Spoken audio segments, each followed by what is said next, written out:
On our newscast tonight, another Dokdo provocation from Japan. Tokyo approves new history textbooks claiming Korea is illegally occupying the island. Seoul blasts the decision. Korean President Park Geun-hye promises to actively look into salvaging the Sewol-ho ferry that sunk nearly a year ago. But some ruling party lawmakers are against the recovery, citing the cost. And Samsung and LG Electronics dominated the global TV monitor market last year, all thanks to their cutting-edge LCD display technologies. These stories and more coming up.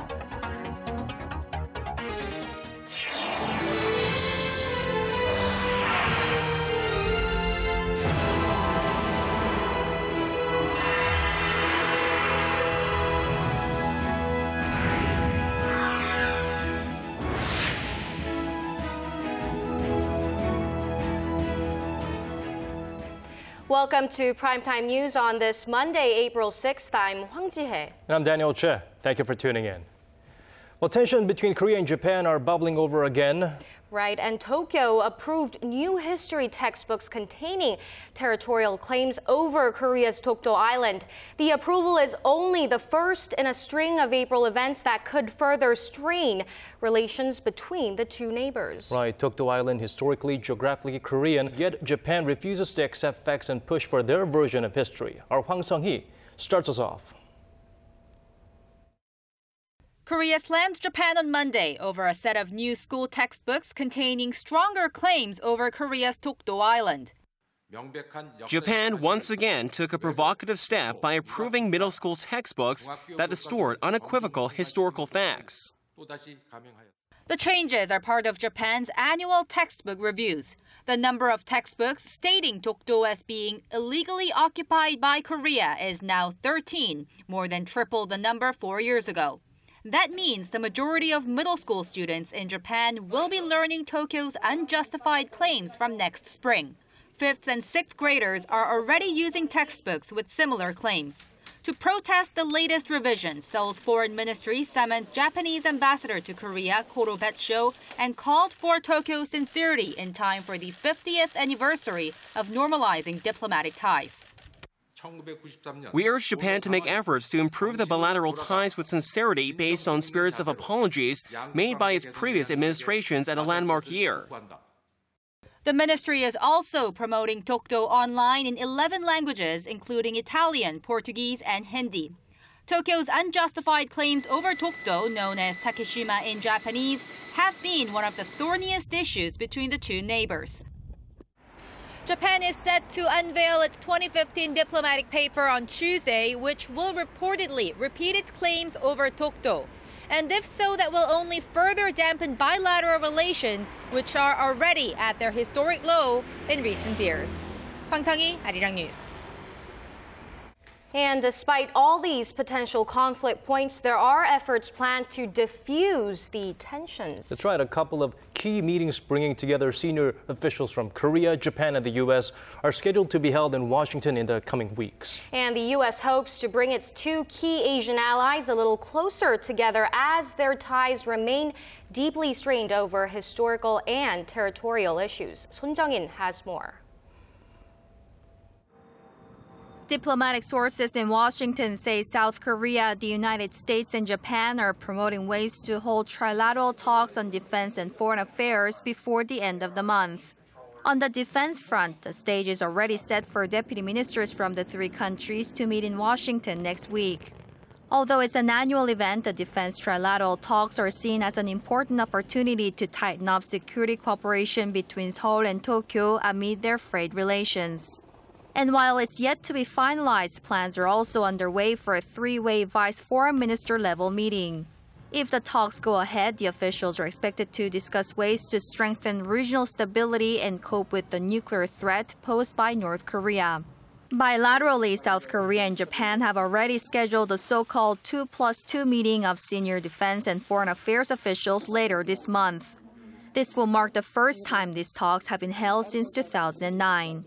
The U.S. has been exerting greater efforts to mediate the strained ties between Korea and Japan that have been aggravated for years over mostly historical issues.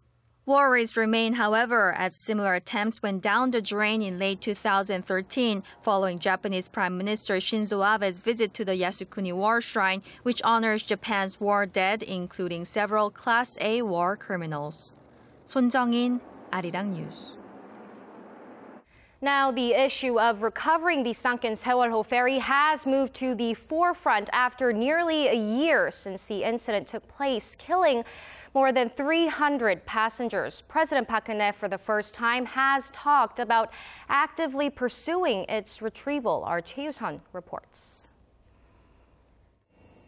With 9 bodies still unaccounted for, the families of the Sewol-ho ferry victims are demanding an immediate recovery of the ship. They're also asking the government to hold off on compensations until an independent probe into the accident is completed.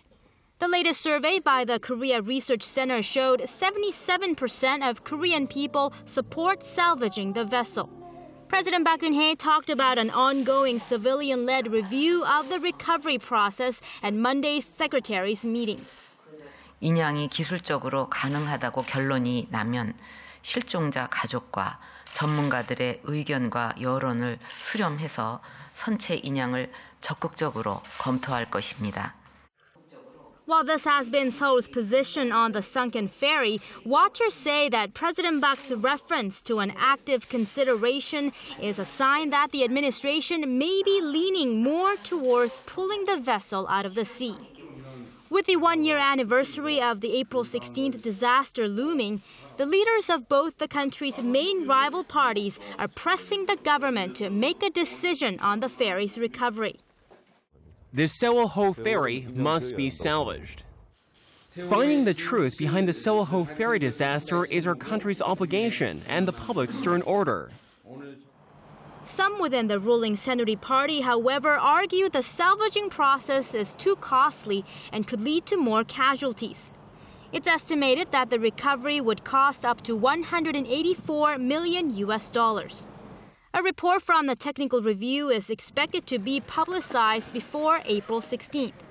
As for how to go about gathering public opinion following that report, the ruling party floor leader has openly rejected Oceans Minister Yoo Ki-jun's proposal to conduct a poll. Chae-Yusun, Arirang News.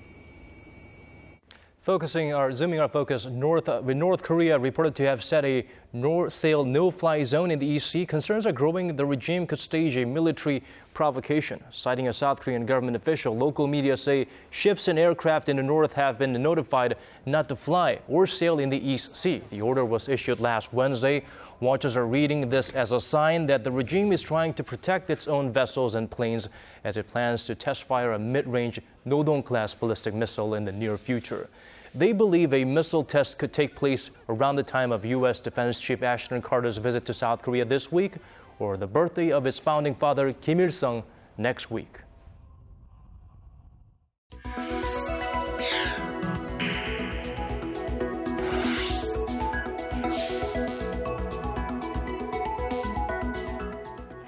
If you're watching us on a computer monitor with a TV tuner, it's highly likely it was made by one of Korea's tech giants, Samsung or LG Electronics. As this report shows, both companies maintained their vice-like grip on the global TV monitor market last year. Park Ji-won has the details. Two of Korea's leading electronics companies, LG and Samsung, virtually dominated the global market for TV monitors last year. A report issued by U.S. market researcher IDC on Monday showed the combined market share of LG and Samsung Electronics exceeded 99% of the worldwide market for TV monitors. LG accounted for 53%, while Samsung followed with a share of 46.2%. TV monitors can double as both TV and computer screens. The strength of the two Korean manufacturers in this market stems from the fact that they've already established themselves with having state-of-the-art LCD display technologies, giving them a leg up on the competition. I think they will keep their current status for some time. But to maintain their current market dominance, both companies need to continuously develop their monitors to keep up with next-generation display technologies to produce higher quality products. IDC also projects TV monitors will further expand to account for 6.5% of the overall global screen market this year, up 0.7 percentage point from last year, as the devices are becoming more popular with those living alone and more households are buying the monitors as a second television set. Park Ji-won, Arirang News. And back here in Korea, online sales exceeded sales at brick-and-mortar stores for the first time ever last year. Statistics Korea says online transactions, including purchases from non-Korea-based websites, totaled $43.2 billion in 2014. That is around $200 million more than sales at offline retailers, such as supermarkets and department stores. And in a sign of where things may be headed, yearly growth from online operations was more than fivefold that of chain megastores. Purchases on mobile platforms recorded the largest jump, up over 125% compared to the previous year. And despite recent rate cuts by Korea's central bank, which made it easier for firms to cover their costs, a large number of major companies have been unable to pay off their interest debts. Our Hwang Ji-hye tells us why these companies are still struggling. 1 out of 4 of Korea's biggest companies are having a hard time covering their interest debts with their earnings. According to conglomerate tracking market researcher Sewol.com, 37 companies that made annual sales of more than $910 million last year recorded an interest coverage ratio of below 1. A ratio above 1 means the company makes more than it has to pay in interest. Below 1 means it's unable to cover its debts. It may seem ironic that the number of firms in the below 1 category increased by nearly 2 percentage points from 2013, despite the Bank of Korea's 2 key interest rate cuts last year, leading to cheaper borrowing costs. The operating profits of large firms are shrinking at a bigger rate than the interest rate cut has shrunk interest payment burdens. This is especially so since the economy's growth rate fell to around 3% since 2011. Data shows the shipbuilding, steel, and petrochemical industries have struggled the most to pay off their interest debts. For instance, Hyundai Heavy Industries, the world's largest shipbuilder, posted an operating loss of $1.7 billion last year. The sectors that have been most affected are those highly dependent on exports. Since Korea is especially dependent on exports to China, an earnings slump is expected to continue following China's slowing economy. That's why, with no immediate signs of improving external factors, analysts forecast that this year will continue to be challenging. Although the central bank's rate cuts were not enough to help large companies repay their interest debts, experts say that in order to enhance investment conditions, another cut may be inevitable. Kwon So-hwa, Arirang News. On a more lighter note, with the weather warming up, people are heading outdoors for fun and fitness here in Korea, with cycling topping the list of activities for many Koreans. Good cardiovascular workout, easy on the joints. The local market has surged in recent years as riders seem to have an unquenchable thirst for high-end equipment and accessories, which is likely to keep the industry growing for years to come. Our Shin Se-min reports. More than 1 in 5 Koreans, that's about 12 million men, women, and children, ride bicycles regularly, making it one of the most popular outdoor leisure activities in the country. The domestic bicycle market was worth a cool $644 million as of last year, and it's a number that's expected to keep rising. Korea's largest bicycle manufacturer and retailer Samcheonli says it recorded sales of over $111 million last year, up 10% from the previous year. Its close rival Alton Sports posted $62 million, an 11% surge from 2013. Local manufacturers aren't the only ones fueling the expansion. Koreans are buying imported bicycles by the boatload. Last year alone, Korea imported bikes worth $210 million, and that translates into annual average growth of nearly 9% since 2012. Cycling is a simple pleasure that anyone can enjoy, but there are certain types of bicycles dominating the local market, and they are high-tech, super premium models. The demand for these bicycles, which can cost more than a second-hand car, is stronger now than ever. I spent over $4,000 on the bike alone, and I own a couple of spandex bike suits. Spending a lot of money on all the related products just makes me want to ride my bicycle even more. It's like you start out driving a compact car, then you see a sports car speeding by you. Automatically, you'll want to get yourself a better car. It's the same with the bike. You start spending more because you know it'll get you better speed, stability, and the design. And once you feel that, there's no turning back. Experts say the growing interest in expensive bicycles and accessories was foreseen, given Koreans' spending habits and shifting household dynamics. The size of an average Korean household continues to shrink. There used to be mostly 3 or 4 member households, but now we are seeing a rise in 2 and even single-person households. These people choose to spend their free time on activities that satisfy them, even if their hobby costs them tens of thousands of dollars. The future for the local bicycle industry looks even more promising as more and more Koreans take up bike riding to keep themselves fit and in tip-top shape. Shin Se-min, Arirang News. Shifting gears, college students in the United States are showing a growing interest in learning the Korean language. The Modern Language Association found that the number of students taking Korean language classes at American colleges and universities rose 45% from 2009 to 2013. The overall enrollment in language classes fell around 7% in the same period. The association says the jump was fueled in part by the growing popularity of K-pop music and Korean films in the U.S.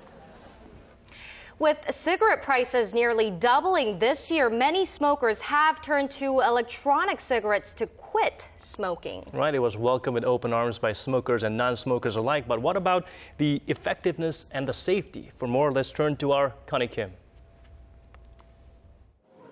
Smokers who think electronic cigarettes are a healthy way to quit smoking may want to think again. In a statement released Monday by Korea's National Evidence-Based Healthcare Collaborating Agency, experts and doctors agreed that e-cigarettes could cause significant harm and may not help smokers bud out. The agency says that cancer-causing substances are still present in e-cigarettes, although at lower levels. In addition, harmful constituents not permitted in regular cigarettes could be included in e-cigarettes. And it's still difficult to tell how much nicotine e-cigarette smokers inhale. Finally, the agency determined that it's not appropriate to promote e-cigarettes as an answer for people who want to quit smoking. Under the Korean law, electronic cigarettes are considered cigarettes until comprehensive research proves that e-cigarettes are harm-free and contribute to quitting smoking. Nicotine patches or chews that are scientifically proven to be safe should be promoted. However, e-cigarette businesses say their products are effective quitting devices. We've seen many smokers quit smoking after switching to electronic cigarettes. Also, if we compare the number of harmful substances in cigarettes and electronic cigarettes, the latter is much less. According to Euromonitor International, the global market size for e-cigarettes was $7 billion last year. The Korean market grew to $27.7 million in 2014. Experts say more study is required to conclude whether electronic cigarettes are truly harmful and whether they're effective in quitting smoking. But the World Health Organization is urging countries to implement tougher controls on any products, including e-cigarettes, that may promote smoking. Connie Kim, Arirang News.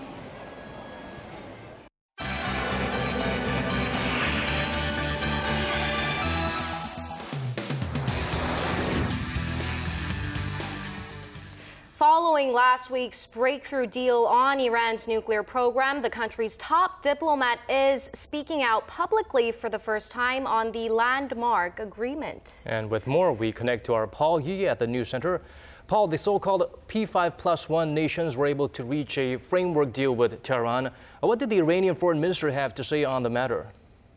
Well, in a televised interview, Mohammad Jawad Zarif vowed that all UN-related sanctions would be lifted immediately if and when a final deal is reached on the future of trans-nuclear development. This as he downplayed the concessions highlighted by the U.S. following the marathon talks in Switzerland. The Americans have compiled a fact sheet with a list of main points about a tentative future deal of their own making. Well, some of the points in their sheet might indeed coincide with the text of the framework agreement, but some of them are plain contradictions. Zarif also warned that the sanctions could be reapplied if Iran did not stick to its word with the international community. The comments echoed remarks made by U.S. President Obama over the weekend. In his weekly media address, Obama said newly negotiated terms would cut off every pathway for Iran to develop a nuclear bomb. Meanwhile, Israeli Prime Minister Benjamin Netanyahu slammed the tentative nuclear pact. Speaking to American NBC, he urged Washington to seek a better deal, calling it a historically bad one. And staying in the Middle East, Islamic State militants continue their prolonged siege against a Palestinian refugee camp located near Syria's capital city. This as the United Nations has called for restraint on all sides. Amateur video emerged on Sunday of what appears to be IS fighters engaged in gun battles in the streets of Yarmouk against anti-government rebels. The footage seen here has not been independently verified, but it may highlight the violence faced by thousands of civilians. The head of the UN relief agency said the situation has never been as grave and desperate. Very clear that it is a place that has been besieged for 2 years, where about 18,000 people have been surviving on very minimal assistance for a long time. And now, with the fighting intensifying, their lives are in immediate danger. I think here not only that there are the 18,000 civilians, but there are 3,500 children among them. UN officials say some refugees have been evacuated, but an estimated 18,000 residents are still trapped in the war-torn camp. Meanwhile, reports from the ground say Yarmouk is on the verge of completely falling into IS hands. And finally, the world's largest particle accelerator is back online as it resumes work on trying to unlock the secrets of the early universe. The Large Hadron Collider near Geneva successfully completed a test run on Sunday after its 2-year shutdown. The 27-kilometer complex had received a major upgrade, doubling its power to push atomic particles near the speed of light. Well, next, we have to continue to correct a little bit the trajectory to make it the beam now do multiple turns. Then we can start capturing it with the RF system. But in the meantime, we'll try the other beam in the other direction and try and get that to the same stage. Scientists at the CERN Research Center plan to bring the cutting-edge facility into full operation over the next 2 months. This as they hope to discover the evidence of dark and antimatter, which is expected to pave the way for the next breakthrough in physics, as well as mankind's understanding of the universe. And that wraps up our look at international stories for now. I'll see you back here tomorrow night.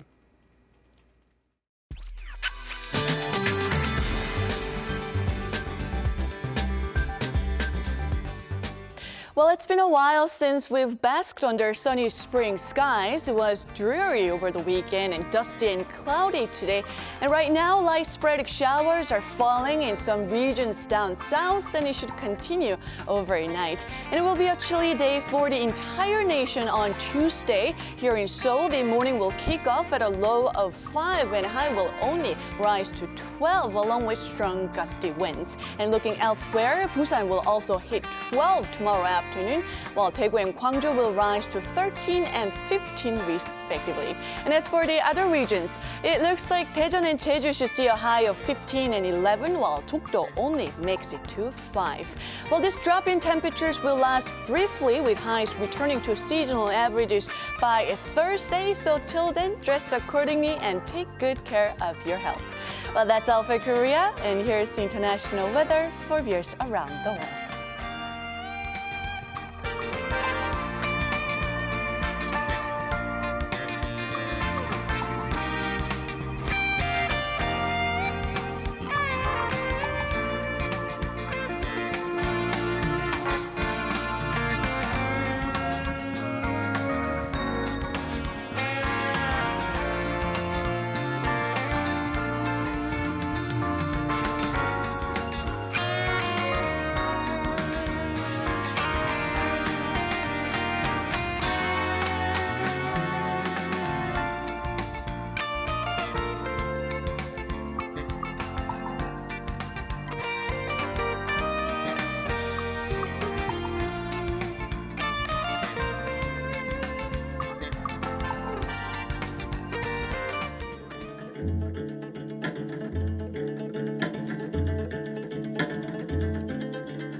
Well, we've come to the end of our newscast. Thank you for staying with us. This has been Daniel Choy. And I'm Hwang Ji-hye. Join us again, same time tomorrow. Goodbye for now.